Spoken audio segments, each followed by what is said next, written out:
नमस्कार, माझे नाव शिवप्रकाश मलवे. इयत्ता 6वी नभ प्राथमिक शाळा नंबर 1, अक्कलकोट जिल्हा सोलापूर. सीता आणि गीता. मुख्य पृष्ठावर आहे सीता आणि गीता, 2 कबूतर. अजून मला पृष्ठावर आहे एक घंटा, अजून एक अंड्यात पिल्लू. सकाळची वेळ होती. सीता दररोज दाणे घालत होते.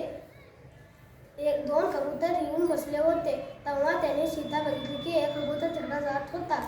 मग त्याने बघितलं की एक फळावरती घंटा होता. तिथे तुटले सामाने होते. मग त्याने ड्रमवरती चढून त्यांनी बघितलं की अंडा फुटत होता. तेव्हा गीताला आवाज दिली. मग गीता येऊन बघितलं. मग मनीमा आली. मनीमा बघितलं तर त्याने गीता सीताला म्हणली, मनीमा आले. मग सीता म्हणली, अंड्याला खाऊन टाकेल, त्याला पळव. मग गीता त्याला पळवून त्याला दूध दिली. मग दूध देताना त्याने सीता मग गीता येऊन त्याला बघितलं तर त्याचा अंड्यातून बाहेर आला आहे पिल्लू. त्याने म्हटले, आमच्या घरात एक पाहुणा आला, त्याचं नाव ठेवले पिंकू.